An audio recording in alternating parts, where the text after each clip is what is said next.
бас сайн ойлгоогүй байсан. Энэ хүндэтгэл бол намайг одоо эндээ бүр шоконд оруулчихлаа. Маш баяртай байна. Тэгээд хамтлагийнхаа залуучуудаа Америкт одоо аялал тоглож байна.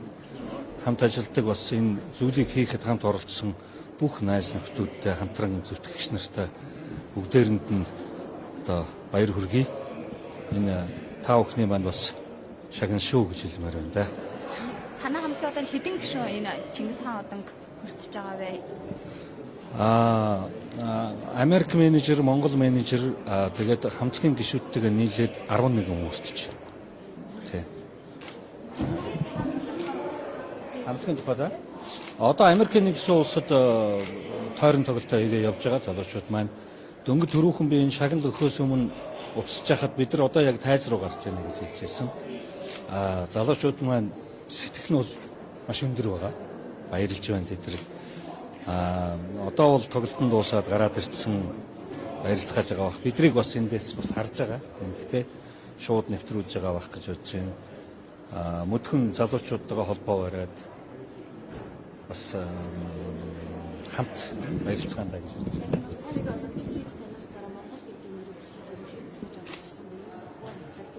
Ер нь бол маш өөр хардаг болсон шүү дээ. Гадны орнуудад байгаа монголчуудыг урд нь бол жоохон шовдор үздэг байсан гадныхан. Одоо бол монголчуудыг ер нь монгол хүн гэхлээр чи хүн хамтлагийг мэдхүү гэж асуудаг гэсэн үг байсан. Тэгээд энэ монголчуудыг бол шал өөрөөр харж эхэлдэг болсон. Чингис хаан гэж хэлээд байдаг байсан улсууд маань Чингис хаан гэж хэлдэг болж эхэллээ тийм ээ. Гэх мэтлээ ер нь монгол улсыг мэддэггүй байсан хүн бол бүр асар их байна. Монгол гэж ийм улс байдаг юм уу? Юу гайхаад байна гэж одоо. Тэгээд хүүх соёлыг мэддэггүй, өв соёлыг мэддэггүй. Мэдээллээс Монгол улс өөрөө мэдээлэл маш багтаа байна гэж би харж байгаа тийм. Тэгээд хүү хамтлаг маань энийг одоо түгээн илрүүлэхэд бол маш их одоо үүрэг хүлээж байна. Дээр нь бол дэлхийн одууд гэхэлэр одоо их л хямсгар хүнтэй бараг одоо дуурдаггүй, ярьдаггүй юм л улсууд байдаг шүү дээ. Хүү хамтлагийг бол гадныхан бүр ямар гоё юм бэ? Яасан энгийн улсууд вэ гэж одоо маш хөндрөөр үнэлж байгаа. Энэ монгол хүний өөрийнх нь бас сан төрх чанар тийм ээ. Энэ байгаа уужуу сэтгэл энэ сайхан зүйлийг харуулж чадж байгаа залуучууд маань. Хаанх энэ хамтлагийг гаргаж ирэхдээ ямар зорилго өгүүлж байсан мэдээж одоо рок хүний ийм төрөл жанрын хамтлаг гарч ирдэнэ гэдэг нь бас дэлхийд бас нэлийн нэр өгч байгаа. Гэхдээ зорилго нь бол тодорхой л доо. Ерөөсөө л Монгол улс ер нь рок урсгал дотор яагаад Монгол рок дэлхийд байж болдгүй юм бэ? Тийм ээ.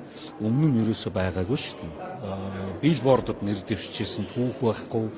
Монголоос одоо рок хамтлагууд дэлхийд Монголоос гараад одоо нэр алдарт хүрж ирсэн нэг ч юм байдгүй түүхэндээ.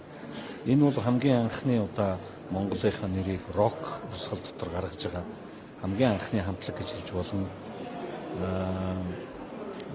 Английн том эксперт хүний хэлснээр бол хүү хамтлаг бол дэлхийн рок урсгал хөгжлийнхаа нэг төвшөнд ирээд энэ одоо бараг унтрах тийшээгээ орж явахад дэлхийн рокыг бас дахин амьсгалуулж аварч чадсан хамтлаг бол хүү хамтлаг юм а гэж онцолж хэлсэн байгаа.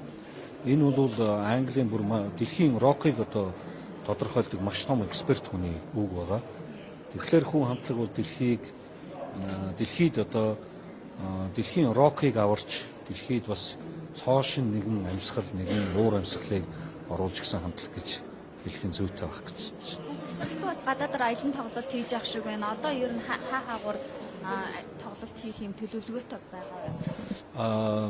Одоо Америкийн нэгдсэн улсаар бол 60 тоглолтынхаа бараг 40 хэдийн тоглолцоод байна.